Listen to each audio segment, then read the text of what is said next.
2-3 hours సమయం ఇచ్చాడు కాబట్టి డెఫినెట్‌గా మీ క్వెషన్స్ అన్నీ గూడా క్లారిఫై చేయడానికి అన్న ప్రయత్నం చేస్తాడు.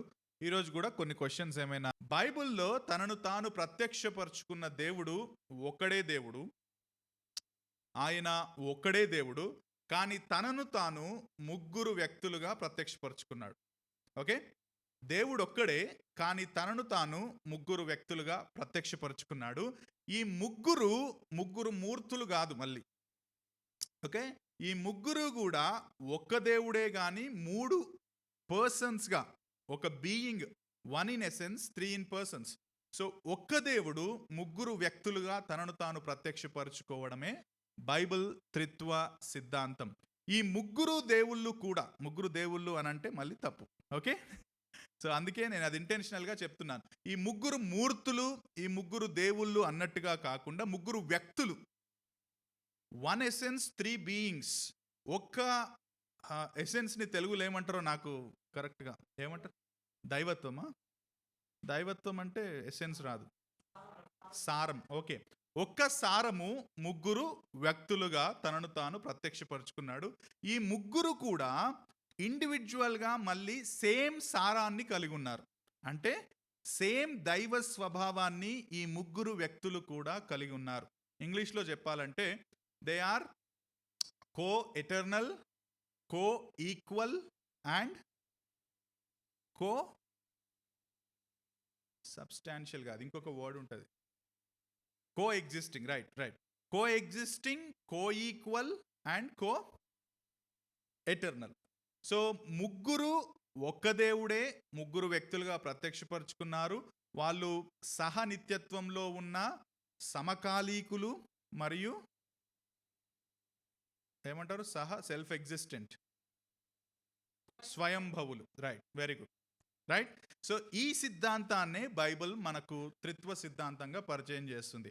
సో ఎక్కడుంది అసలు ట్రినిటీ అన్న పదం బైబిల్లో ఎక్కడుంది అని అడిగితే లేదు. బైబిల్లో దెర్ ఈజ్ నో వర్డ్. బైబిల్లో ట్రినిటీ అన్న పదం ఎక్కడా లేదు. బట్ బైబిల్లో ఫ్రమ్ జెనసిస్ టు రెవల్యూషన్ త్రిత్వమునకు సంబంధించిన కాన్సెప్ట్ ఉంది. అందుకే చాలామంది బైబిల్లో ట్రినిటీ అన్న పదం లేదు అంటే బైబిల్లో బైబిల్ అన్న పదం కూడా లేదు కదా. సో మనం బిబ్లోస్ అనేది పుస్తకాలు అని అర్థం కదా, దానికి పుస్తకాల సంగ్రహం అని అర్థం. కాబట్టి కాన్సెప్ట్ ఉంది కాబట్టి వర్డ్ లేనంత మాత్రాన కాన్సెప్ట్ లేదు అని అనుకోవడానికి లేదు అని దానికి ఆన్సర్ ఇస్తారు. సరే, ఎవరు పెట్టారు ఈ ట్రినిటీ అన్న పదాన్ని? ఎవరు కాయిన్ చేశారంటే చర్చ్ ఫాదర్, 3rd సెంచరీలో ఉన్న చర్చ్ ఫాదర్ టర్టూలియన్. ఓకే, టర్టూలియన్ ట్రినిటీ అన్న పదాన్ని ఆయన కాయిన్ చేశాడు. ట్రినిటాస్ అన్న లాటిన్ పదం నుంచి ఆయన తీసుకున్నాడు. మీరు అవన్నీ మీ బైబిల్లో, మీ బుక్స్లో చదివి ఉంటారు. సరే, ఈ ముగ్గురు వ్యక్తులు అని చెప్పినప్పుడు ఈ ముగ్గురు ఒకే దైవ స్వభావాన్ని కలిగి ఉన్నారు. కానీ ఒకరు ఇంకొకరు కారు. ఇది చాలా ఇంపార్టెంట్. మీకు డయాగ్రామ్ కూడా ఉంది. నేను అది డయాగ్రామ్ మీ బుక్స్లో ఉంది. అది వెరీ ఫేమస్, చాలా పెద్ద డయాగ్రామ్.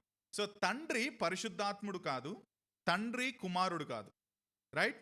కుమారుడు తండ్రి కాదు, కుమారుడు పరిశుద్ధాత్ముడు కాదు.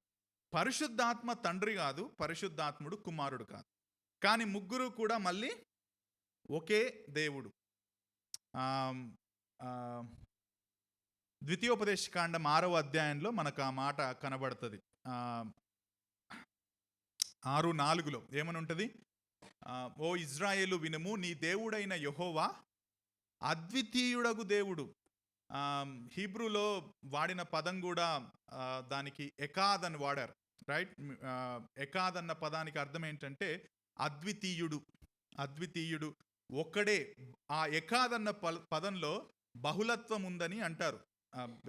బైబిల్ పండితులు ఏమంటారంటే, బైబిల్ స్కాలర్స్, ఎకాదులో, ఆ యూనిటీలో, వన్ గార్డెన్లో అందులో బహుళత్వం ఉంది కాబట్టి 6:4 నీ దేవుడు ఒక్కడే, కానీ ఆ ఒక్క దేవుడిలో ముగ్గురు వ్యక్తులు ఉన్నారు అనేది మనకు బైబిల్ పండితులు చెబుతారు. మీకు కొన్ని ఫస్ట్ ఇనీషియల్ ఎగ్జాంపుల్స్ చెప్పి దాని తర్వాత చర్చ్ హిస్టరీలో జరిగిన కొన్ని విషయాలు కూడా నేను చెప్పే ప్రయత్నం చేస్తాను. జాన్ 1:1-2 మనందరికీ తెలుసు. ఆది యందు వాక్యముండెను, వాక్యము దేవుని యొద్ద ఉండెను, వాక్యము దేవుడై ఉండెను, ఆయన ఆది యందు దేవుని యొద్ద ఉండెను. ఓకే. సో లోగోస్ అండ్ దేవుడు, 2 పదాలు అక్కడ చూస్తాం. ఈ లోగోస్నే మనం 1:14లో లోగోస్ బికేమ్ హ్యూమన్ శరీరధారిగా ఈ లోకానికి వచ్చాడని యేసు ప్రభువును సంబోధించిన మాట మనందరికీ తెలుసది. సో ఇక్కడ ఇద్దరు వ్యక్తులు మనకు కనబడుతున్నారు. Okay, so logos and also God. వాక్యము దేవుని యొద్ద ఉండెను అంటే ఇద్దరు ప్రత్యేకమైన వ్యక్తులు అక్కడ కనబడుతున్నారు. సో ట్రినిటేరియన్ ఎక్స్ప్రెషన్లో మనకు సపోర్టివ్ స్క్రిప్చర్లో జాన్ 1:1-2ని కూడా చాలామంది కోట్ చేస్తారు. అదేవిధంగా జాన్ 17:24లో జీసస్ క్రైస్ట్ ఈ మాట అంటాడు, తండ్రి నేనెక్కడ ఉందునో అక్కడ నీవు నాకు అనుగ్రహించిన వారు నాతో కూడా ఉండాలని. సో ఇద్దరు డిస్టింక్ట్ పర్సన్స్ అక్కడ కనబడుతున్నట్టుగా మనం చూస్తాం. Okay, so one God but expressed అంటే revealed himself in 3 persons and these 3 persons are distinct from one another. ఒకరికి ఒకరు వేరుగా ఉన్నవారు అని చెప్పి వాళ్ళ కార్యాచరణలో ఎస్పెషల్లీ అంటే వాళ్ళ పనుల్లో డిస్టింక్ట్గా ఉన్నారనేది మనం త్రిత్వ సిద్ధాంతంలో నేర్చుకుంటాం. సో జాన్ 17:24లో ఈ దేవునితో ఆయన అంటున్నాడు, తండ్రి నేనెక్కడ ఉందునో అక్కడ నీవు నాకు అనుగ్రహించాం. సో వి సీ 2 అంటే ఒక డిస్టింక్షన్ కనబడుతుంది. కుమారుడైన దేవుడు తండ్రితో మాట్లాడుతున్నాడు. సో అక్కడ ఇద్దరు వ్యక్తులు ఉన్నట్టుగా మనకు ఆ వచనం కనబడుతుంది. అదేవిధంగా పరిశుద్ధాత్మ తండ్రి కాదు, పరిశుద్ధాత్మ కుమారుడు కాదు అని కూడా మనం నేర్చుకున్నాం. సో తండ్రి వేరు కుమారుడు వేరు అన్న పదం ఒకవేళ ఆ డిస్టింక్షన్ చూడాలంటే మనం పైన జాన్ 1-2 జాన్ 17:24 చూస్తాం. ఒకవేళ పరిశుద్ధాత్ముడు తండ్రి కాదు, పరిశుద్ధాత్ముడు కుమారుడు కాదు, ఆయన కూడా డిస్టింక్ట్ అని తెలుసుకోవాలంటే జాన్ 14:26లో జీసస్ క్రైస్ట్ చెప్పిన మాట మనం చూడొచ్చు. జీసస్ క్రైస్ట్ ఏమంటాడు, ఆదరణకర్త అనగా తండ్రి నా నామమున పంపబోవు పరిశుద్ధాత్మ సమస్తం మీకు బోధిస్తాడు, నేను మీకు చెప్పిన సంగతులన్నీ మీకు జ్ఞాపకం చేస్తాడు అంటాడు. జీసస్ క్రైస్ట్ ఏమంటున్నాడు, తండ్రి పరిశుద్ధాత్మను పంపుతాడు. సో జీసస్ క్రైస్ట్ కనబడుతున్నాడు, తండ్రి కనబడుతున్నాడు, పరిశుద్ధాత్మ వస్తాడు. ఆయన వచ్చినప్పుడు మీకు నేను చెప్పినవన్నీ జ్ఞాపకం చేస్తాను. So we see 3 trinitarian expression అనేది మనం చూస్తాం. So I'm just giving some scriptures. Okay, మనం మీకు మళ్ళీ మొత్తం స్క్రిప్చర్స్ నేను కొన్ని ఇచ్చే ప్రయత్నం చేస్తాను. ఇంట్రడక్టరీలో కొన్ని స్క్రిప్చర్స్ ఎవరు కాదు 3 డిస్టింక్షన్స్ చెప్పే ప్రయత్నంలో నేను ఈ స్క్రిప్చర్స్ చూపిస్తున్నాను. కొందరు ఏమంటారంటే పరిశుద్ధాత్మను ఇప్పుడు జీసస్ అండ్ గాడ్ ఇది క్లియర్గా కనబడుతుంది, కానీ పరిశుద్ధాత్మను ట్రినిటీలో ఉన్న పరిశుద్ధాత్మను వ్యక్తిగా అంగీకరించకుండా ఒక పవర్గా, ఒక శక్తిగా వాళ్ళు పరిశుద్ధాత్మను అర్థం చేసుకుంటారు. ఇక్కడ పరిశుద్ధాత్మ గురించి ఎందుకు మాట్లాడుతున్నానంటే మనకు సపరేట్గా న్యూమటాలజీ లేదు. మన కోర్స్లో న్యూమటాలజీ అంటే పరిశుద్ధాత్మ శాస్త్రం. ఓకే, సో మనం క్రిస్టాలజీ అండ్ ట్రినిటీ పెట్టినప్పుడు న్యూమటాలజీ కూడా కొంతవరకు ఇంక్లూడ్ అవుతుంది పరిశుద్ధాత్మ గురించి కూడా అని మేము అనుకోవడం జరిగింది. కాబట్టి నేను పరిశుద్ధాత్మను గురించి కూడా కొన్ని విషయాలు మీకు దీంట్లోనే కలిపి చెప్పే ప్రయత్నం చేస్తున్నాను. సో పరిశుద్ధాత్మ దేవుడు వ్యక్తి కాకుండా శక్తిగా మాత్రమే కొంతమంది తీసుకుంటారు. కానీ బైబిల్లో పరిశుద్ధాత్మను గురించిన వచనాలను మనం చాలా లోతుల్లోకి వెళ్ళి ధ్యానిస్తే ఆయనను ఒక మిగతా ఇద్దరు ఎవరైతే తండ్రి అయిన దేవుడు కుమారుడైన దేవుడిని ఏ విధంగా అయితే వ్యక్తిగా సంబోధిస్తారో సేమ్ అదే పర్సన్గా ఒక వ్యక్తిగా సంబోధించినట్టుగా చాలా స్క్రిప్చర్స్ ఉన్నాయి. ఈ బుక్లో కూడా మీకు చాలా స్క్రిప్చర్స్ ఉన్నాయి, మీకు చూస్తే తెలుస్తుంది. 3 వచనాలు నేను చూపిస్తాను ఇక్కడ. యోహాను 14:26 ఇవి చాలా ఫేమస్ స్క్రిప్చర్స్ యాక్చువల్లీ ట్రినిటేరియన్ ఎక్స్ప్రెషన్స్లో. 15:26 14:26 మనం ఇంతకుముందే చూసాం, ఆదరణకర్త నా తండ్రి మీ మీదకి పరిశుద్ధాత్మను పంపుతాడని చెప్పినప్పుడు. అదేవిధంగా 16, 13, 14 3 యోహాను సువార్త 14:26 15:26 16, 13, 4. ఓకే, సో దీంట్లో ఒక్క విషయం యాక్చువల్లీ మీకు అది పీపీటీ ఉంటే బాగుండేది. దీంట్లో ఏమైందంటే ఈ 3 వచనాల్లో పరిశుద్ధాత్మకు వాళ్ళు రచయితలు యోహాను వాడినప్పుడు ఏం చేశాడంట అంటే హీ అన్న పదాన్ని వాడాడు. ఎవరైనా ఇంగ్లీష్లో జాన్ 14:26 చదువుతారా ఒకసారి? మనం చూద్దాం ఇంగ్లీష్లో ఏమనుంది అది. But the helper the Holy Spirit whom the Father will send in my name, he, okay, so శక్తికి హీ వాడరు. అర్థమవుతుందా? అక్కడ రచయితలు చెప్పేది ఏంటంటే అది గ్రీక్లో మాస్కులిన్ ప్రొనౌన్. యాక్చువల్లీ గ్రీక్లో వాడిన పదం ఏంటంటే ఎకీనోస్, ఈకేఈఐఎన్ఓఎస్. ఓకే. కాకపోతే స్పిరిట్ అన్న పదం ఉంది కదా, ఇప్పుడు స్పిరిట్ అన్న పదం అది పురుష మాస్కులిన్ కాదు, లేకపోతే స్త్రీ ఫెమినిన్ కాదు, దాన్ని న్యూటర్ అంటారు. స్పిరిట్ అన్న పదం యాక్చువల్లీ న్యూటర్ అంటే ఏమంటారు? న్యూటర్ని తటస్థం. మన మధ్యలో తెలుగు పండితులు ఉండడం మన క్షేమం, రైట్? సో ఆ తటస్థ పదాన్ని వాడారు. ఓకే. జనరల్ గ్రామర్లో ఏంటంటే ఒక తటస్థ పదాన్ని వాడినప్పుడు దానికి ప్రనౌన్గా వాడే, దాన్ని సంబోధించే ప్రనౌన్గా వాడేది కూడా తటస్థ పదమే వాడాలి. That is the general rule of the grammar. But ఇక్కడ తటస్థ పదమైన న్యూటర్ అంటే న్యూమాకి అంటే ఆత్మకి ఏది వాడారంటే మాస్కులిన్ ప్రనౌన్ వాడారు. మాస్కులిన్ ప్రనౌన్ ఏది? హీ. నా మాట అర్థమైందా? మళ్ళీ మెల్లగా చెప్పన్నా, అర్థం కాని వాళ్ళు చేయలేపండి. రైట్ శివ, ఇంగ్లీష్లో చెప్తే తెలుగులోకి అర్థం కాదు. రైట్. సో ఇంగ్లీష్లో చెప్పి మళ్ళీ ట్రాన్స్లేట్ చేస్తా. Generally pneuma is spirit. Pneuma is in Greek, spirit is in English. So pneuma is neuter word. It's not masculine, it's not feminine, it's a neuter word. So when you are talking about the neuter word, you will use masculine, neuter pronoun వాడాల. Okay. But here ఏం చేస్తున్నాడంటే neuter అనే పదానికి అంటే న్యూమా అన్న పరిశుద్ధాత్మకు masculine పదం అంటే మగ పురుషులకు వాడే పదం మాస్కులిన్ ప్రొనౌన్ వాడుతున్నాడు. సో ఎందుకు అంటే because he is a person. So Yohan అర్థం చేసుకుంది ఏంటంటే పరిశుద్ధాత్మ దేవుడు ఒక వ్యక్తి అని అర్థం చేసుకున్నాడు కాబట్టి అక్కడ హీ అన్న పదాన్ని వాడారు అని చాలామంది అంటారు. ఇంకా జనరల్గా ఇంకొక ఆయన ఏం చెప్తాడంటే ఆదరణకర్త. యాక్చువల్లీ పరిశుద్ధాత్మకున్న పేరేంటంటే ఆదరణకర్త. ఆయనకు పారాక్లీటోస్, ఇంగ్లీష్లో గ్రీక్లో పారాక్లీటోస్ అంటారు. జనరల్గా పారాక్లీటోస్ అన్న పదం గ్రీక్లో ఎవరైనా నిస్పృహలో ఉంటే, ఎవరైనా కుంగిపోయి ఉంటే, ఎవరైనా డౌన్ ఉంటే ఆ వ్యక్తి దగ్గరికి వెళ్ళి ఎవరైనా ఎంకరేజ్ చేసే వాళ్లకు వాడతారు పారాక్లీటోస్ అన్న పదం. అర్థమైందా?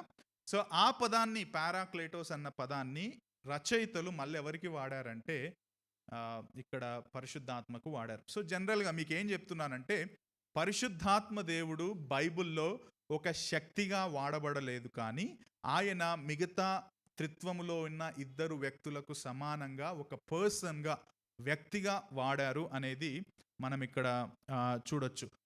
ఒక వచనం మీకు చూపిస్తా. ఒకవేళ ఆయనను కేవలం శక్తిగా పెడితే మనకు బైబిల్ వచనాలు ఎట్లా తారుమారు అయిపోతాయో కూడా మీకు చూపిస్తా. లూకా సువార్త 4:14 ఒకసారి తీయండి. లూకా సువార్త అసలు ఆ వచనాలకు అర్థం లేకుండా పోతుంది అక్కడ శక్తి పెడితే, ఆయనను వ్యక్తిగా కాకుండా. చదవండి ఎవరైనా. అప్పుడు యేసు ఆత్మబలముతో ఎక్కడికి వెళ్ళాడు? ఇప్పుడు ఏం చేద్దామంటే అక్కడ శక్తిని పెడదాం, అంటే ఒక రకంగా బలం పెడదాం. అప్పుడు ఏమవుతుంది చదవండి. అంతే కదా, ఇప్పుడు శక్తి కదా. ఆత్మ అంటే వ్యక్తి కాదు, ఇప్పుడు శక్తి. ఒక శక్తి లేకపోతే ఒక బలం పెడదాం. అప్పుడు చదువు.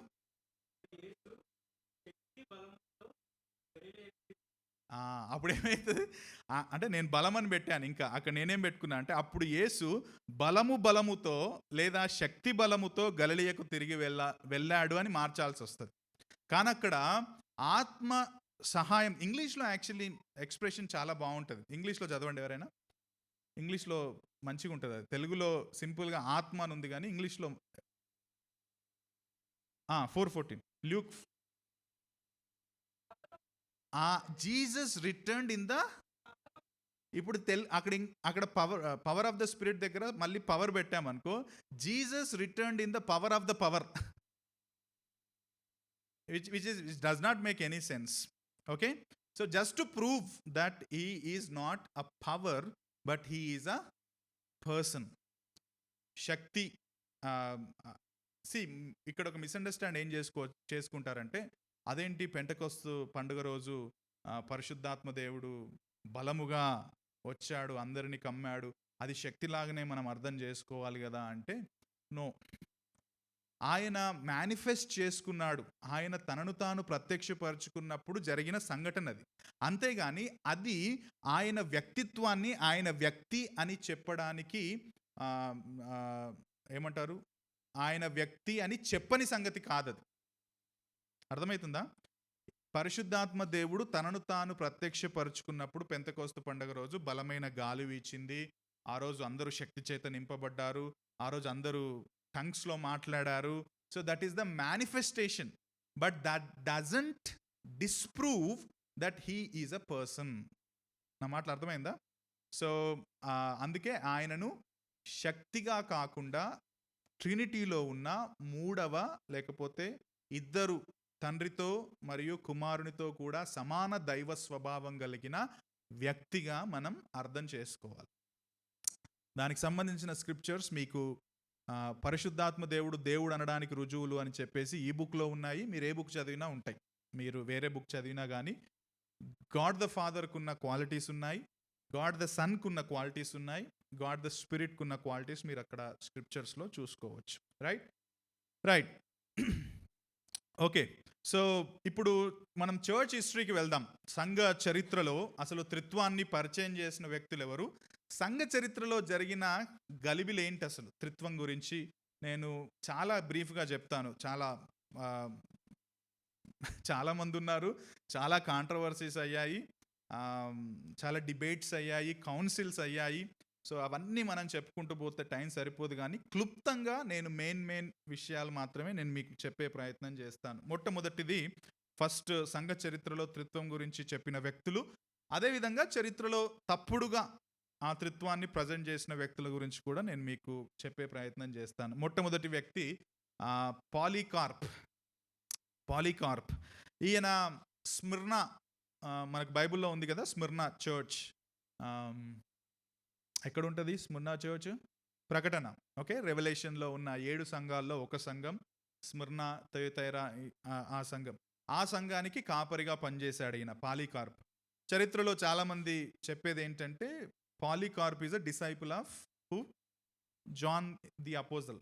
అపోస్తలుడైన యోహాను ఆయన శిష్యుడుగా ఈయన స్మిర్నా చర్చ్కి పాస్టర్గా లేకపోతే సంఘ కాపరిగా చేశాడని చెప్తాడు. సో ఆయన స్టేట్మెంట్ చూడండి, యాక్చువల్లీ లేదది ఆయన స్టేట్మెంట్, నేను చదువుతాను చూడండి మీరు. ఆయన స్టేట్మెంట్ తెలుగులోకి నేను ట్రాన్స్లేట్ చేశాను. ఓ సర్వశక్తివంతుడైన ప్రభువా, నిత్యమైన మరియు పరలోకపు ప్రధాన యాజకుడైన నీ ప్రియ కుమారుడైన యేసుక్రీస్తు ద్వారా నిన్ను ఆశీర్వదించి మహిమపరుస్తున్నాను. ఐ విల్ బ్లెస్ యూ అంటాడు, ఐ విల్ గ్లోరిఫై యూ అని అంటాడు. ఆయన ద్వారా, ఆయనతో మరియు పరిశుద్ధాత్మతో ఇప్పుడు మరియు ఎప్పటికీ మీకు మహిమ కలుగునుగాక అని అంటాడు. ఇది ఆయన ప్రార్థన. సో ఆయన దేవుడికి ప్రార్థన చేస్తున్నాడు, యేసుక్రీస్తు ద్వారా అంటున్నాడు పరిశుద్ధాత్మతో నీకు మహిమ కలుగును కాక అని ట్రినిటీలో ఉన్న 3 వ్యక్తులను ప్రస్తావిస్తూ ప్రార్థన చేస్తున్నాడు. ఈ ప్రార్థన ఎప్పుడు చేశాడంటే ఈయనను ఉరేసి చంపబోతున్నారు. పాలీకార్ప్ని హతసాక్షి, ఆయన సువార్త చెప్పినందుకు, యేసుక్రీస్తుకు సాక్షిగా నిలబడ్డందుకు చంపారు ఆయనని. హతసాక్షి అయ్యాడు ఆయన. ఆయన హతసాక్షిగా చావడానికి ముందు చెప్పిన మాటల్లో he prayed a Trinitarian prayer అంటారనమాట. ఆయన దాన్ని ప్రార్థన చేశాడు అని చెప్పి, అంటే ఉద్దేశం ఏంటంటే Polycarp, even the early church believed in the trinitarian God. వీళ్ళు శిష్యులు, మనం వెనక్కి వెళ్తే బైబిల్లో 12 మంది శిష్యులు బోధించిన అపొస్తలుల కార్యముల గ్రంథం కావచ్చు, లేకపోతే పౌలు రాసిన పత్రికల్లో కావచ్చు, చాలా వచనాల్లో 3 వ్యక్తులను, త్రిత్వంలో ఉన్న 3 వ్యక్తులను ప్రస్తావిస్తున్నారు.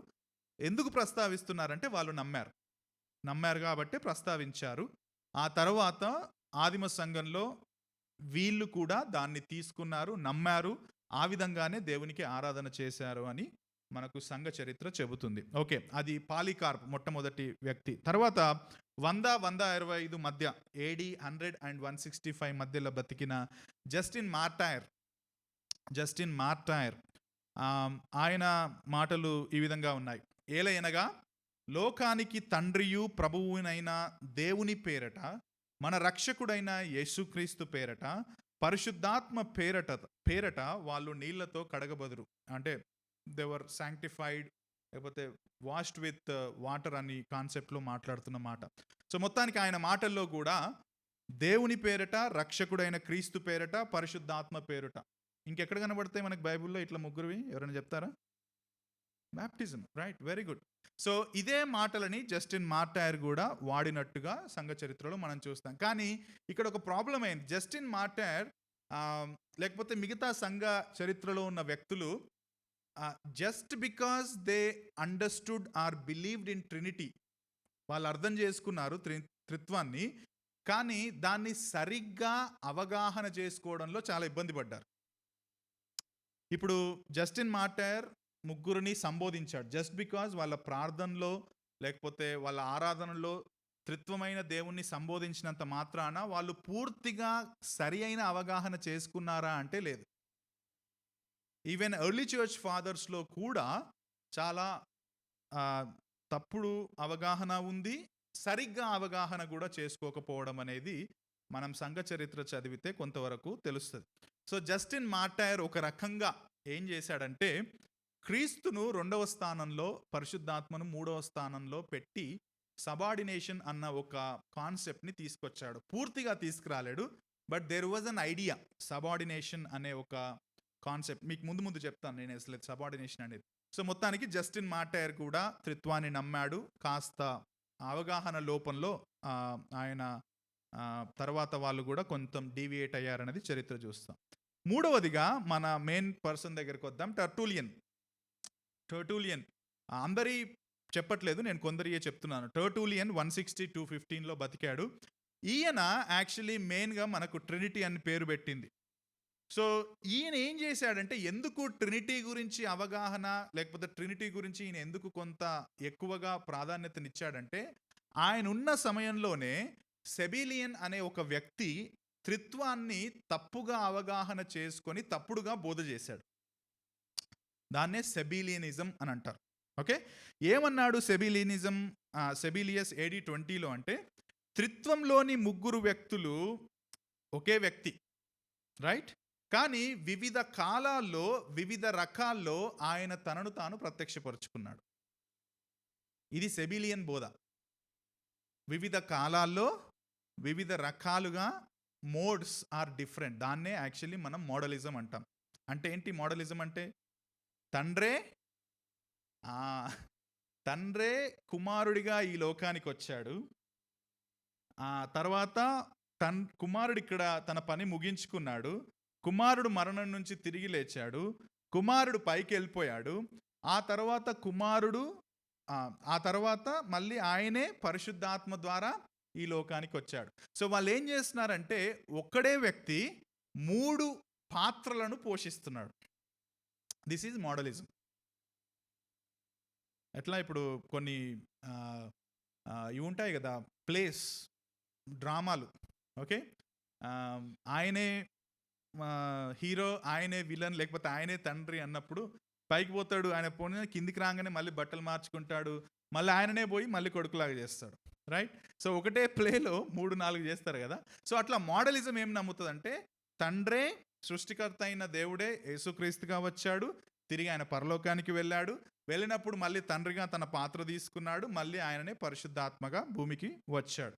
దీనికి సెబిలియన్ ఇచ్చిన ఒక మంచి ఏమంటారు సపోర్టింగ్ ఏమి ఇచ్చాడంటే take the example of sun. సూర్యుడిని చూడండి.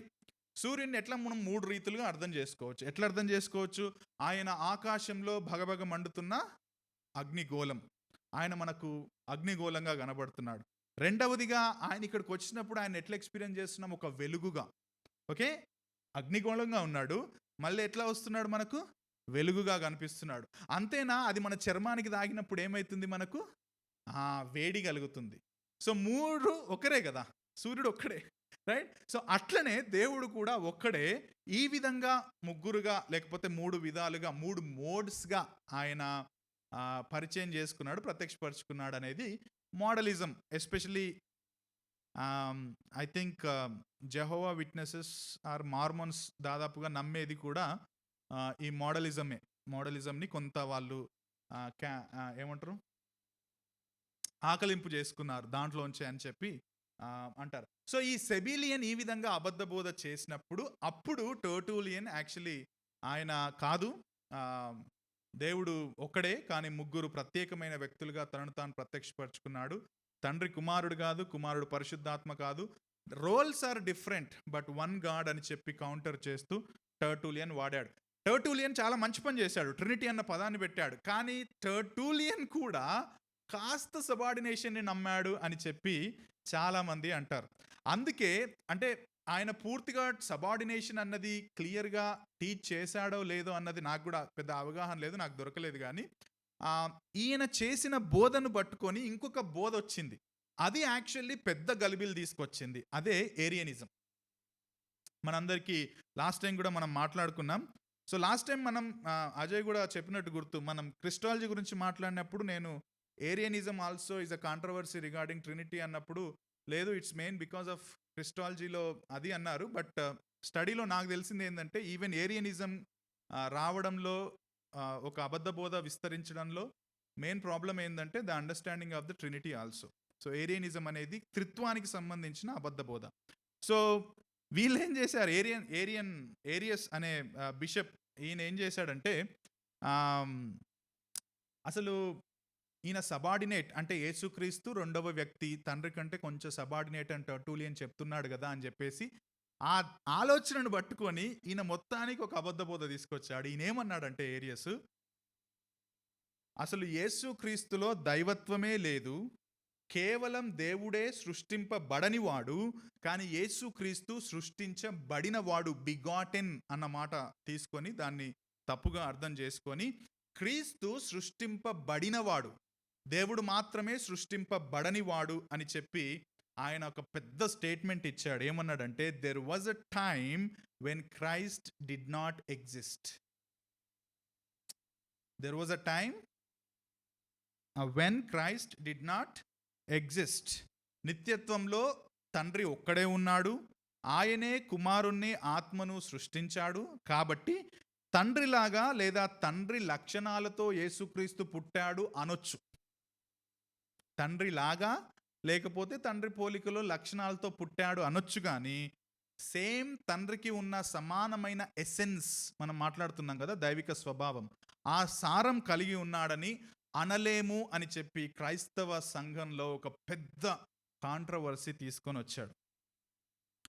ఆయన అర్థం చేసుకున్న విషయం ఏంటంటే బిగాటెన్ అన్న పదం, యాక్చువల్లీ బిగాటెన్ అన్న పదాన్ని ఆయన లిటరల్గా ఒక తండ్రికి కొడుకు ఎట్లా పుడతాడో ఆ విధంగా యేసుక్రీస్తు పుట్టాడు అన్న కాన్సెప్ట్లో అర్థం చేసుకున్నాడు. కానీ దాన్ని చాలామంది బైబిల్ స్కాలర్స్ అప్పట్లోనే, ఇప్పుడు కాదు అప్పట్లోనే దాన్ని అబద్ధ బోధ అని చెప్పారు. వాళ్ళు బిగాటన్కి ఇచ్చిన పదం ఏంటంటే బిగాటెన్ అని చెప్పినప్పుడు దాని అర్థం ఆ రోజు ఆయన పుట్టాడు లేకపోతే ఆ రోజు నుంచి ఆయన ఎగ్జిస్టెన్స్లో ఉన్నాడు అని అర్థం కాదు. అది కాదు అక్కడ అర్థం. బిగాటెన్ అన్న పదం ఏంటంటే ప్రత్యేకమైన అంటే యూనిక్ గాడ్గా కుమారుణ్ణి దేవుడు ఈ లోకానికి పంపాడు అని అర్థం చేసుకోవాలి అని వాళ్ళు అక్కడ ఏరియస్ బోధను కొట్టేశారు. ఎవరు కొట్టేశారు అంటే నైసీన్ క్రీడ్, నికయా ప్రదేశంలో జరిగిన 318 మంది బైబిల్ పండితుల మధ్యలో జరిగిన డిస్కషన్లో వాళ్ళు డిస్కస్ చేసుకున్న తర్వాత ఏరియస్ చెప్పిన డెఫినేషన్ అనేది బైబిల్కి చాలా విరుద్ధమైనది. ఆయన సృష్టింపబడినవాడు కాదు, ఆయన నిత్యత్వము నుంచే ఆయన త్రియేక దేవుడిగా ఉన్నాడు అని యేసుక్రీస్తుకు ఆ రోజు ట్రినిటీకి సంబంధించి వాళ్ళు ప్రమాణం రాసుకున్నారు. అందుకే ఒక ఆయన అంటాడు, బైబిల్ ఆదిమ సంఘం నుంచి ఒక మంచిగా మెల్లమెల్లగా ఒక క్రమ పద్ధతిలో రావడానికి కారణం కూడా దుర్బోధలే. నా మాట్లాడుతున్నాయా? వీళ్ళు దుర్బోధలు బోధించారు కాబట్టి అక్కడ నిజంగా వాక్యానుసారంగా ఉన్న వాళ్ళు దాన్ని కౌంటర్ చేస్తూ ఒక ప్రమాణాలను రాసుకున్నారు. అథనేషియస్ ప్రమాణం అని మనం చూసినా లేకపోతే నికయా ప్రమాణం అని మనం చూసినా మన గూగుల్లో కూడా ఉంటే వస్తుంది. వాళ్ళు చాలా క్లియర్ స్టేట్మెంట్స్ పెట్టారు. తండ్రి, కుమారుడు, పరిశుద్ధాత్మ ఒకటే సారం కలిగిన వ్యక్తులు అని ప్రమాణాలుగా చేయడానికి ఎందుకు వాళ్ళు ముందుకొచ్చారంటే ఇటువంటి దుర్బోధలు లేచాయి కాబట్టి. సో ఒక రకంగా ఫాల్స్ ప్రీచింగ్స్ ఏం చేసినాయంటే చర్చ్కి మేలు చేసినాయి. సో వాళ్ళు అలా చేయడం వల్ల సంఘం కూడా సరైన ప్రమాణాలను తీసుకొని వచ్చింది అని చెప్పి తీసుకున్నారు. ఈ ఏరియన్ ఏదైతే చెప్పాడో దాన్ని నికయా కౌన్సిల్ 325 ఏడీలో వాళ్ళు దీన్ని ఇది అబద్ధ బోధ అని చెప్పేసి ఆయనను బయటికి పంపించారు. ఆ తర్వాత ఆయన మళ్ళీ లెటర్లు రాశాడు అలెగ్జాండ్రియాకి, కానీ ఆయనను ఒప్పుకోలేదు. మొత్తానికి ఆయన అబద్ధ బోధ అని పక్కన పెట్టారు. సరే, ఇప్పుడు సబార్డినేషనిజం దగ్గరకు వద్దాం. అసలు ఏంటి సబార్డినేషన్ అని అప్పటి నుంచి అంటున్నాను కదా. ఏంటంటే కుమారుడు సృష్టించబడ్డాడు కాబట్టి దైవత్వం లేదని ఇంతకుముందు ఏరియన్స్ అన్నారు. సబార్డినేషన్ ప్రకారం ఏంటంటే ఆయన నిత్యత్వం నుంచి ఉన్నాడు, దైవత్వం కలిగి ఉన్నాడు, కానీ తండ్రితో సేమ్ ఎసెన్స్ కలిగి లేడు. కో ఈక్వల్ అని చెప్పాం కదా మనం ఫస్ట్. సో కో ఈక్వల్ అనేది సబార్డినేషన్ నిజంని నమ్మే వాళ్ళు నమ్మరు. సో వాళ్ళు ఏం చేస్తారంటే సబార్డినేషన్ అంటే తండ్రి పై పొజిషన్లో ఉన్నాడు, కుమారుడు సెకండ్ పొజిషన్లో ఉన్నాడు, పరిశుద్ధాత్ముడు థర్డ్ పొజిషన్లో. సబార్డినేషన్ అంటే అదే కదా, లోబడి ఉండడం అనేది. సో ఒకే ఎసెన్స్ అంటే ఒకే సారం మాత్రం వాళ్ళు కలిగి లేరు అని చెప్పి సబార్డినేషన్ వాళ్ళు నమ్మారు. యాక్చువల్లీ దీన్ని మొదలుపెట్టింది ఎవరంటే ఈయన కూడా ఒక చర్చ్ ఫాదర్, మనందరికీ తెలిసిన పేరు, బాగా విన్న ఫాదరే ఆయన. ఆరిజెన్ అంటారా గెన్ అంటారా? జెన్, రైట్. ఆరిజెన్ అన్న చర్చ్ ఫాదర్ యాక్చువల్లీ దీన్ని ఇంకా మార్టైర్ ఏ విధంగా అయితే మెల్లిగా మొదలు పెట్టాడో ఆరిజెన్ కూడా ఈ సిద్ధాంతాన్ని ప్రతిపాదించాడు. కాబట్టి ఇవన్నీ ఎప్పుడు జరిగినాయి అంటే ఈ ప్రమాణాలు జరగలేవు చూడండి. నికయా ప్రమాణం, అథనేషియా ప్రమాణం జరగక ముందు జరిగినవి ఇవి. సో అందుకే ఏమంటారంటే త్రిత్వ సిద్ధాంతమును గురించిన అవగాహన సంఘంలో స్థిరపడక ముందు జరిగిన గలిబిలి ఇదంతా. ఎప్పుడైతే ప్రమాణాలన్నీ మొదలు పెట్టారో అప్పుడు ట్రినిటేరియన్ ఎక్స్ప్రెషన్కి సంబంధించిన ఒక క్లియర్ పిక్చర్ సంఘానికి దొరికింది అని చెప్పి చాలామంది అంటారు. కాబట్టి నికయ మన సంఘాలు కూడా ఇబ్బంది పడుతున్నా, లేకపోతే త్రిత్వానికి సంబంధించిన అటాక్ని ఎదుర్కొంటుంది ఏంటంటే మోడలిజం. సో తండ్రే కుమారుడే మళ్ళీ తండ్రిగా మరణించి పైకి వెళ్ళిన తర్వాత ఉన్నాడు, మళ్ళీ ఆయననే పరిశుద్ధాత్మగా ఈ లోకానికి వచ్చాడు. So that is not at all biblical. So మేజర్గా ఆ కాంట్రవర్సీ మనకు చర్చ్ హిస్టరీలో మనం చూస్తున్నాం, అది అప్పుడు జరిగింది. సరే, మొత్తానికి మనకు నికయా ప్రమాణం వచ్చింది. నికయా ప్రమాణం తర్వాత అథనేషియన్ క్రీడ్ వచ్చింది. ఒక వ్యక్తిని మీరు బాగా గుర్తుపెట్టుకోండి చర్చ్ హిస్టరీలో, అథనేషియస్ చాలా ఒక రకంగా దాదాపు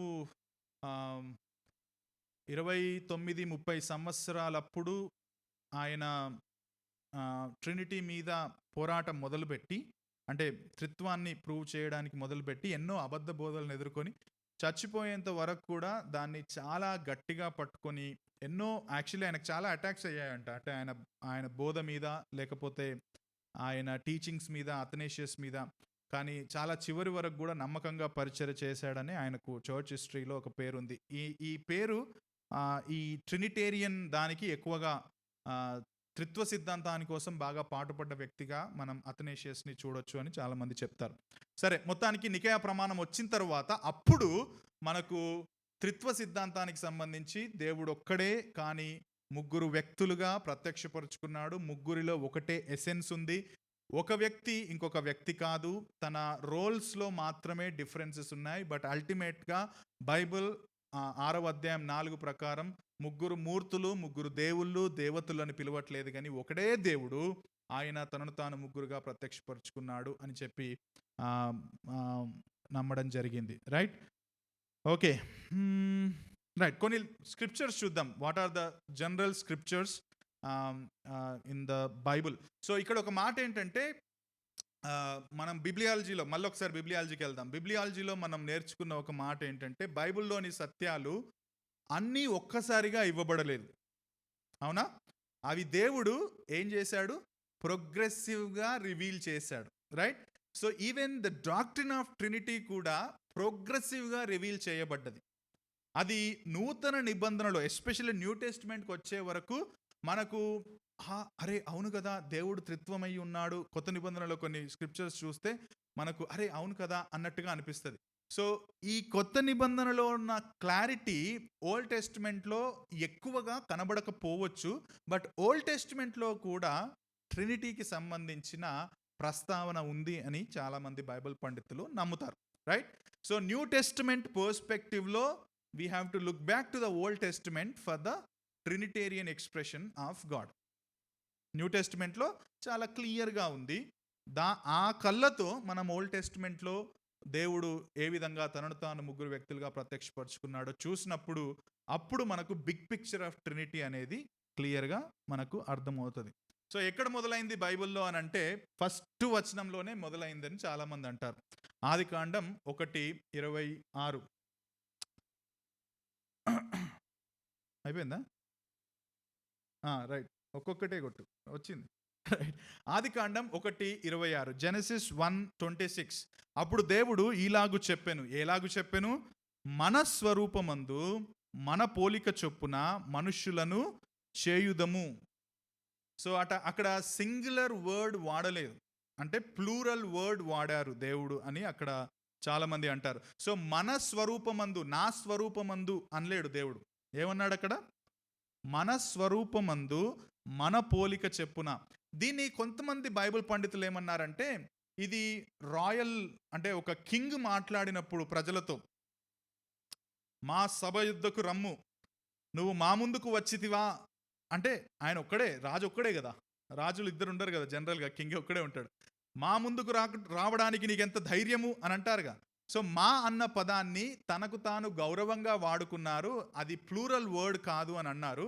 కానీ బైబిల్ స్కాలర్స్ దాన్ని కొట్టి పారేస్తున్నారు. ఏమంటున్నారంటే హీబ్రూ లిటరేచర్లో ఈ అండర్స్టాండింగ్, అంటే కింగ్ ఈ విధంగా మా అన్న పదాన్ని వాడే, బహుళత్వంలో వాడే ఆ రచనా శైలిలో, లిటరరీ స్టైల్లో అటువంటిది లేదట. తెలుగులో ఉంది. సో హీబ్రూలో so they don't use it the way ఇప్పుడు మనం వాళ్ళు ఆర్గ్యూ చేస్తున్నట్టుగా వాడేవాళ్ళు కాదట ప్లూరాలిటీకి. సో అక్కడ వాళ్ళు అనేది ఏంటంటే ఇట్ రియల్లీ అంటే లిటరల్లీ అక్కడ ప్లూరల్గా వాడుతున్నాడు దేవుడు. మన స్వరూపంలో మనుషులను చేద్దాం రండి అంటే ఒకరికంటే ఎక్కువ వ్యక్తులు ఉన్నట్టుగా మనకు అర్థమవుతుంది. అంతెందుకు, దాని తర్వాత 3:22 అక్కడే ఉంది. అప్పుడు దేవుడైన యెహోవా ఇదిగో మంచి చెడ్డలను ఎరుగునట్లు ఆదాము నాలో ఒకని వంటి వాడాయను అనలేదు కదా 3వ అధ్యాయంలో. ఏమన్నాడు మళ్ళీ అక్కడ? సేమ్ మనలో. సో ప్లూరల్ వర్డ్, మనలో అంటే ఒకటి కంటే ఎక్కువ వ్యక్తులు ఉన్నారు. ఆదికాండం 11:7 వాళ్ళు బాబేలు పర్వతం కడతా ఉన్నారు, అక్కడికి వెళ్ళాడు, అది చూశారు. దేవుడు చూసి ఏమన్నాడు? నేను కిందికి వెళ్ళి వాళ్ళను చెదరగొడతానన్నాడా? నేను వెళ్ళి చెదరగొడతానన్నాడా? ఏమన్నాడు అక్కడ? గనుక మనము దిగిపోయి వారిలో ఒకని మాట ఒకనికి తెలియకుండా, అప్పటి నుంచే మనకు లాంగ్వేజెస్ డిఫరెన్సెస్ వచ్చాయని కొంతమంది అంటారు. అప్పటిదాకా ఒకటే language, unified language. So Genesis 11లో మనకు డిఫరెంట్ లాంగ్వేజెస్, చెదరగొట్టాడు, డిఫరెంట్ లాంగ్వేజెస్ వచ్చాయని మనకు అంటారు. సో మనము దిగిపోయి అక్కడి వారి భాషను తారుమారు చేయడం రండని అనుకున్నాను. సో డిఫరెంట్ లాంగ్వేజెస్ చెప్పు.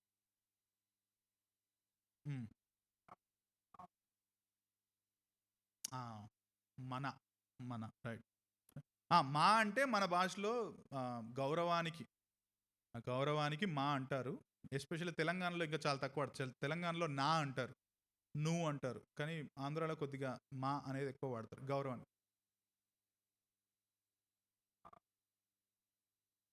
Right, good one.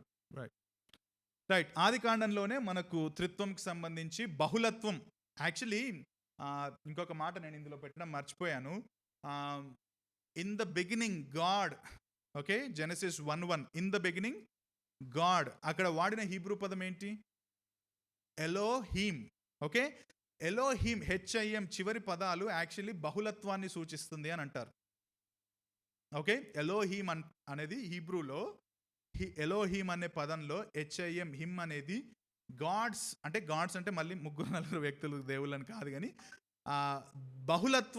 బహుళత్వాన్ని సూచించే పదం. Even from the beginning of the word, Genesis 1 itself బహుళత్వాన్ని సూచిస్తుంది అనేది చాలా మంది బైబిల్ పండితులు, ఎస్పెషల్లీ హీబ్రూ పండితులు చెప్తారు ఎలోహీమ్ అన్న పదం. Okay, right. ఐజయా 6:8 మనందరికీ తెలుసు. యెషయా 6వ అధ్యాయంలో ఏం జరిగిందో. అప్పుడు ప్రభువు సింహాసనం మందు కూర్చుండట నేను చూచితిని, ఆయన చొక్కా అంచులు దేవాలయాన్ని కప్పెను, మనం చర్చ్ క్యాంప్లో ఆ సర్మన్ కూడా విన్నాం. సో ఐజయా 6 జరిగినప్పుడు అదంతా అయిన తర్వాత ఆ మాట 8వ వచనంలో చూడండి, అప్పుడు నేను ఎవరిని పంపెదను, ఆ సింహాసనాసీనుడైన ఆ దేవుడి నుంచి వస్తున్న మాటలు. అప్పుడు నేను ఎవరిని పంపెదను అన్నాడు. ఫస్ట్ సింగులరా ప్లూరలా? మీకు అక్కడ కనబడుతుంది సింగులర్, నేను అన్నాడు, అవునా? కానీ ఇమ్మీడియట్గా చూడండి ఏముంది తర్వాత, మా నిమిత్తం. సో సో నేను అని స్టార్ట్ చేశాడు, బట్ అల్టిమేట్గా మళ్ళీ మా నిమిత్తం అంటే ప్లూరల్ వర్డ్ని అక్కడ వాడినట్టుగా మనం బైబిల్లో చూస్తాం. మనం లాస్ట్ టైం కూడా చూసాం సామ్ 110:1, ప్రభువు నా ప్రభువుతో, LORD క్యాపిటల్, నా ప్రభువుతో L క్యాపిటల్ ORD స్మాల్.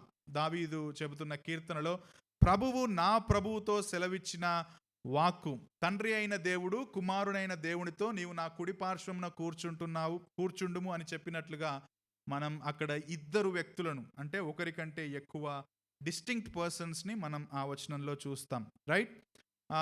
మలాకి 3:1-2, మలాకి 3:1, ఇదిగో నాకు ముందుగా మార్గము సిద్ధపరచుటకై నేను నా దూతను పంపుచున్నాను, మీరు వెదకుచున్న ప్రభు అనగా మీరు కోరు నిబంధన దూత తన ఆలయమునకు హఠాత్తుగా వచ్చును, ఇదిగో ఆయన వచ్చుచున్నాడని సైన్యముల అధిపతియగు యెహోవా సెలవిచ్చుచున్నాడు. అక్కడ కూడా ఇద్దరు డిస్టింక్ట్ పర్సన్స్ని వాడుతున్నట్టుగా మలాకి 3:1-2 కూడా బహుళత్వాన్ని సూచిస్తుందని, వెదుకుచున్న ప్రభువు మరియు సైన్యములకు అధిపతి యెహోవా వాళ్ళు డిస్టింక్ట్ అని చెప్పి బైబిల్ స్కాలర్స్ చెప్తారు.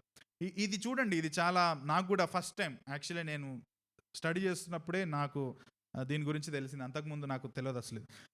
ఐజయా 48:16 చివరి మాట, ఐజయా 48:16, రైట్.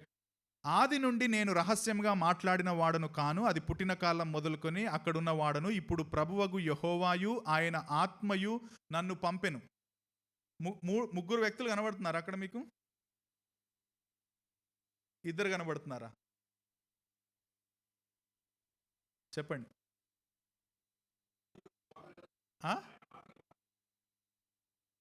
రైట్.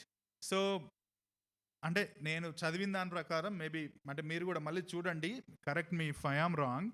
ఇక్కడ ఇద్దరు వ్యక్తులు జనరల్గా చూస్తే కనబడతాం. అంటే కొందరు ఏమంటారంటే ఐజయా అంటున్నాడు అని భాష్యం చెప్తారు కొందరు. కానీ నేను చదివిన దాని ప్రకారం ఐజయా 48:16ని ట్రినిటేరియన్ ఎక్స్ప్రెషన్ ఆఫ్ గాడ్గా చాలామంది అభివర్ణిస్తారు. సో అంటే ఎట్లా చెప్పొచ్చు అంటే, మీరు ఐజయా 48 చూస్తే అక్కడ సర్వెంట్ హుడ్ గురించి మాట్లాడతారు. మీరు ఆ చాప్టర్ చదివితే తెలుస్తుంది. సర్వెంట్ అంటే సేవకుడుగా ఉండడం అనేది ఎట్లా అనేది మనం చూస్తాం. సో న్యూ టెస్టిమెంట్ ప్రకారం దేవుని సేవకుడిగా అంటే సేవ చేయడానికి వచ్చిన వ్యక్తి యేసుక్రీస్తుగా మనందరికీ తెలుసు, అవునా? ఆయన నేను సేవ చేయుటకు వచ్చాను అని అంటాడు కదా. సో ఆయన న్యూ టెస్టిమెంట్ ప్రకారం దేవుని సేవకుడు కాబట్టి ఐజయా 48:16 యాక్చువల్లీ జీసస్ చెబుతున్నట్టుగా అంటారు.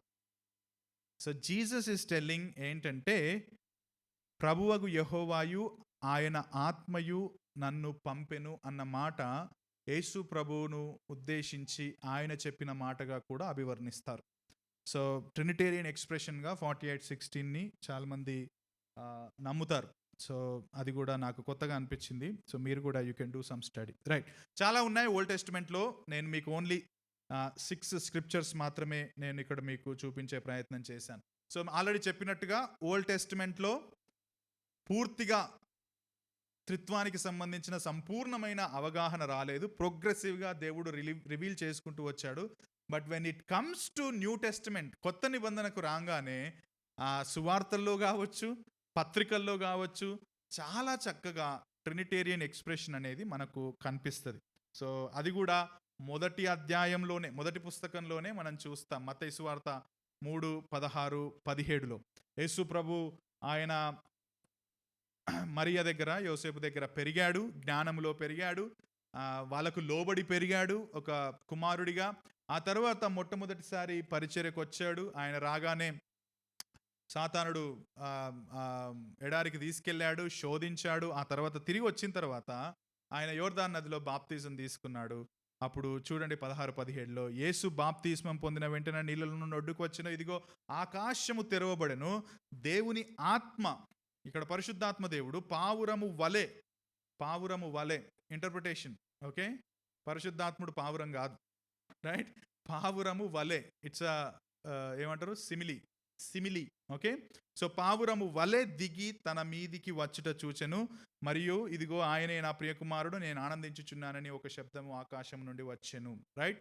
So Yesu Prabhu baptism, first initial chapters of the Bible in the new testament it self, God revealed himself as 3 persons. పైనుంచి ఆకాశం నుంచి తండ్రి అయిన దేవుడు సాక్ష్యం ఇస్తున్నాడు, కుమారుడైన దేవుడు బాప్తిస్మం పొందుతున్నాడు, ఆ కుమారుడైన దేవుని మీద పరిశుద్ధాత్మ దేవుడు పావురం వలె దిగి వచ్చాడు. సో మనకు నూతన నిబంధనలో చాలా క్లియర్గా దేవుని త్రిత్వమును మనం మొదటి అధ్యాయంలోనే చూస్తాం, మొదటి పుస్తకంలోనే. అంతేనా? చివరి అధ్యాయం దగ్గరకు వద్దాం, అదే మత్తయి సువార్త చివరి అధ్యాయం దగ్గరకు వస్తే 28-19లో ఏమనుంది? ఆయన, మీరు సమస్త జనులను శిష్యులుగా చేయడి, great commission, right, great commission, మీరు వెళ్ళి సమస్త జనులను శిష్యులుగా చేయండి. ఎవరి నామంలో బాప్తిస్మం ఏమన్నాడు?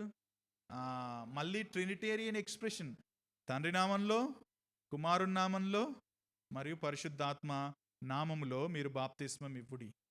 మనలో చాలామంది అటువంటి నామంలోనే బాప్తిజం, అసలు అది చూడండి, అంటే ఈవెన్ ఇన్ ద అదర్ స్క్రిప్చర్స్లో కూడా మనం గమనించవచ్చు, పరిశుద్ధాత్మ నామము, తండ్రి నామము, కుమారుని నామం, ఓకే, ముగ్గురు వ్యక్తులుగా కనబడుతున్నారా? కానీ నామం ఏంటి? ఒక నామం, ఒకటే నామము, దేవుడు అన్న నామము, ఐయామ్ హూ ఐయామ్, దేవుడు అన్న నామం, దేవుడు ఒక్కడే, కానీ ముగ్గురు వ్యక్తులుగా ఆయన ప్రత్యక్షపరుచుకున్నాడు అనేది మనకి ఎంటైర్ స్క్రిప్చర్స్లో చాలా చక్కగా తెలుస్తుంది. సో బాప్తిజం ఇవ్వడం కూడా మనం తండ్రి, కుమార, పరిశుద్ధాత్మ అనే ముగ్గురు డిస్టింక్ట్ పర్సన్స్ నామంలో మనం ఇస్తామనేది కూడా చూస్తాం, రైట్.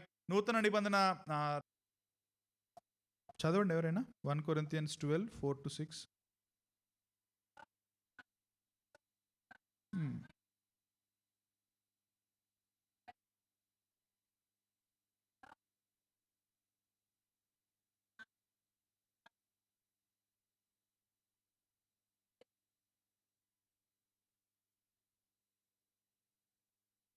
Right.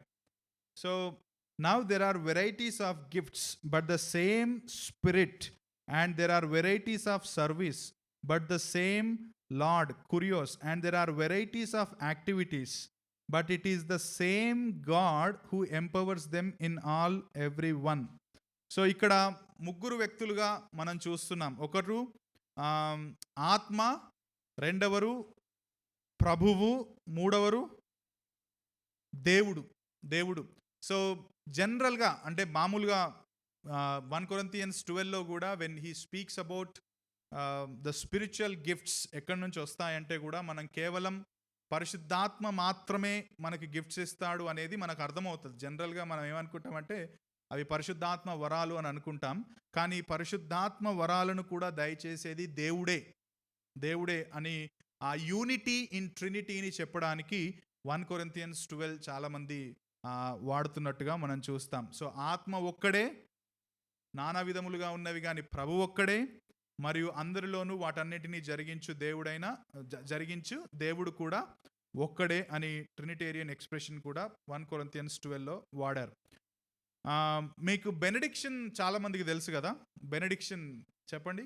బెనడిక్షన్ ఎక్కడుంది? అది మన చర్చ్లో మనం యూజువల్గా బయటికి పోతే కొన్నిసార్లు నన్ను, బ్రదర్ మీరు బెనడిక్షన్ ఇవ్వకుండానే కూర్చున్నారు అని లేపి మళ్ళీ చెప్తారు.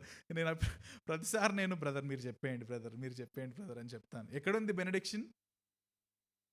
1 కాదు, రైట్, 2 Corinthians 13:14లో కూడా ఆ బెనడిక్షన్ మనం చూడొచ్చు.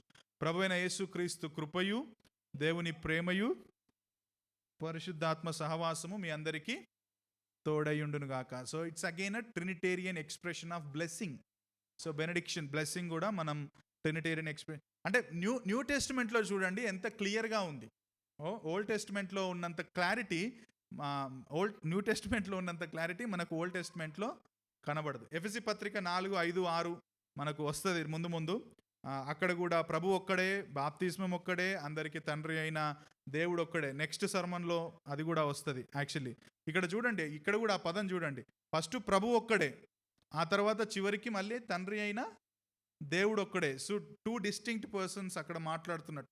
ఆత్మ ఒక్కడే, బాప్తిస్మం ఒక్కడే, ఇవన్నీ వన్ అని చెప్పి 3 డిస్టింక్ట్ పర్సన్స్ ఆఫ్ ద ట్రినిటీని కూడా ఎఫెసీ 4లో పౌలు ప్రస్తావిస్తాడు.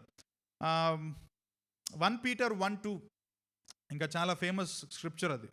తండ్రి అయిన దేవుని భవిష్యత్ జ్ఞానమును బట్టి ఆత్మ వలన పరిశుద్ధత పొందిన వారై విధేయులగడానికి, తండ్రి వలన భవిష్యత్ జ్ఞానం బట్టి ఆత్మ వలన పరిశుద్ధత పొందిన వారై విధేయులగుటకు, యేసుక్రీస్తు రక్తం వలన ప్రోక్షించబడుటకు. ముగ్గురు మళ్ళీ తండ్రి భవిష్యత్ జ్ఞానం, ఆత్మ వలన పరిశుద్ధత పొంది విధేయులవడం, యేసుక్రీస్తు రక్తం వలన ప్రోక్షించబడడం. సో యాక్చువల్లీ ఎలెక్ట్ పీపుల్కి వాడుతున్నాడు అక్కడ, ప్రోక్షింపబడిన వారికి రాస్తున్నాను అని చెప్పేసి.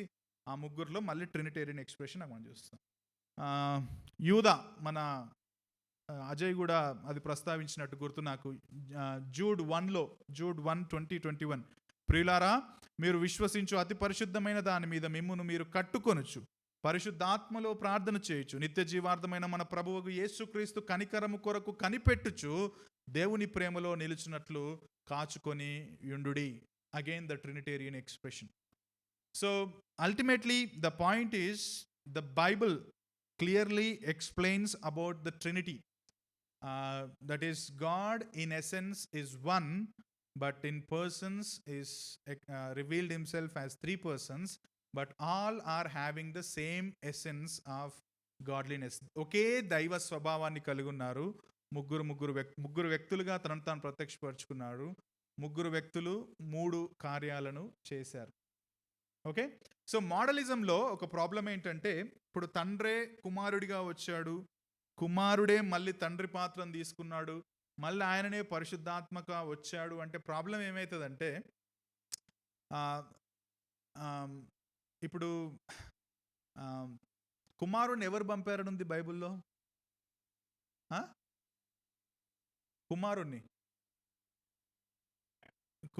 పరిశుద్ధాత్మను.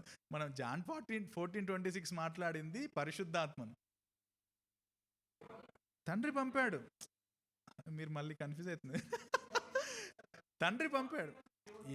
దేవుడు లోకమును మీరు ఎందుకు అంటే విస్తారమైన జ్ఞానం కొన్నిసార్లు ఎటెటో తీసుకెళ్తుంది అనమాట మనల్ని. Right, John 3:16. ఓకే, కుమారుడు. ఇప్పుడు సపోజ్ తండ్రి కుమారుడు ఈయననే అనుకుందాం, అప్పుడు ఏమవుతుంది? జాన్ 3:16 ఆయననే పంపించుకున్నట్టు కాదు. సెన్స్ ఉంటుందా? So there is no sense. And మాట్లాడుతూ ఉంటాడు. ఇప్పుడు ఎవరు చనిపోయినట్టు మనకు పాప క్షమాపణ ఇవ్వడానికి? తండ్రి చనిపోయినట్టు అవుతుంది కదా. ముగ్గురు చచ్చిపోయినట్టు అంటే జనరల్గా ఒక వ్యక్తి అంటే, సో డిస్టింక్ట్ పర్సన్స్ అన్నీ. ఇప్పుడు యేసుక్రీస్తు ప్రభువు తండ్రికి చేసిన ప్రార్థనలన్నీ నవ్వుకోవడం అవుతుంది, అంతే కదా. ఇప్పుడు నీ చిత్తమే జరిగించు అని అనాల్సిన అవసరం ఏముంది?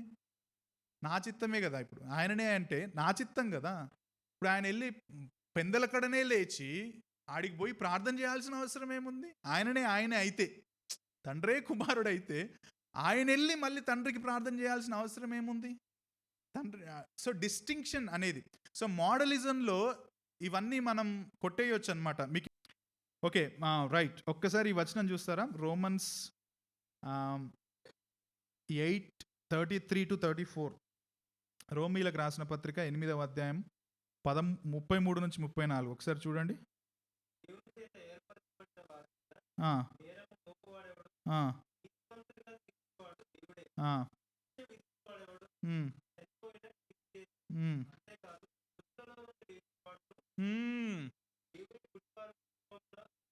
రైట్. ఇప్పుడు దేవుని కుడి పార్శ్వములు ఉన్నది ఎవరు? విజ్ఞాపన చేస్తుంది ఎవరు? ఇప్పుడు అక్కడ దేవుణ్ణే పెట్టి చూడండి. ఆయన కుడి పార్శ్వమున ఆయనే కూర్చుండి ఆయనకు ఆయన విజ్ఞాపన చేస్తున్నట్టు అవుతుందా? అంతే కదా.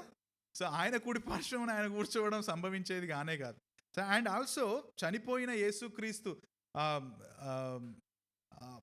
Holi God who is blameless, ఆయనకు ఏమాత్రం కూడా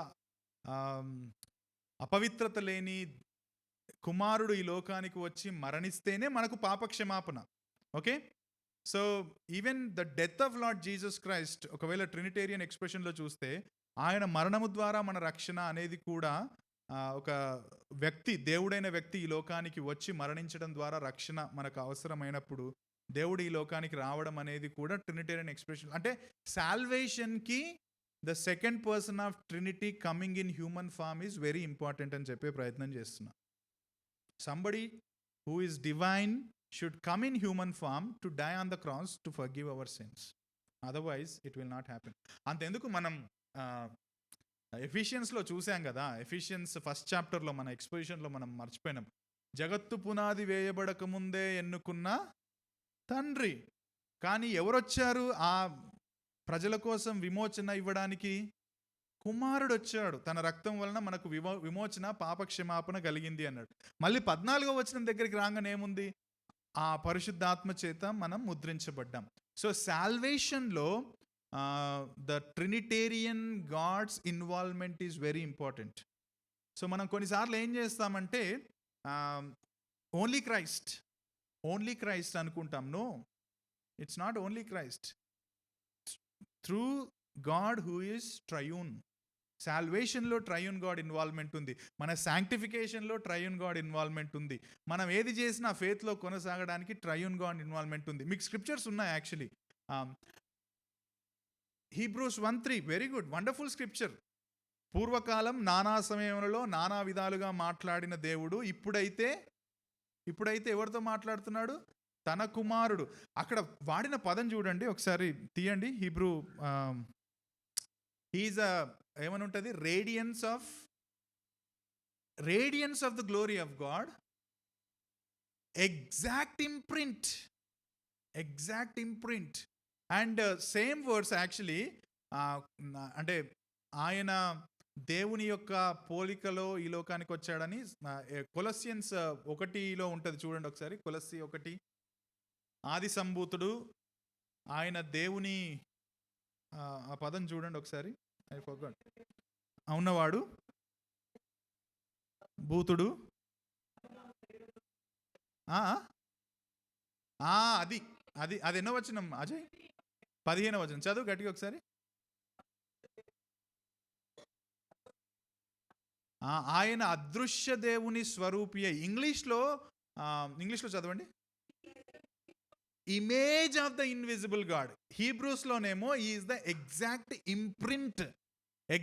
ఇంప్రింట్ హ్యూమన్ ఫామ్లో వచ్చినప్పుడు, కొలోషియన్స్లోనేమో is the image of the invisible God. So ఆయన వచ్చాడు ఆ విధంగా. So there is good observation. ఇంకా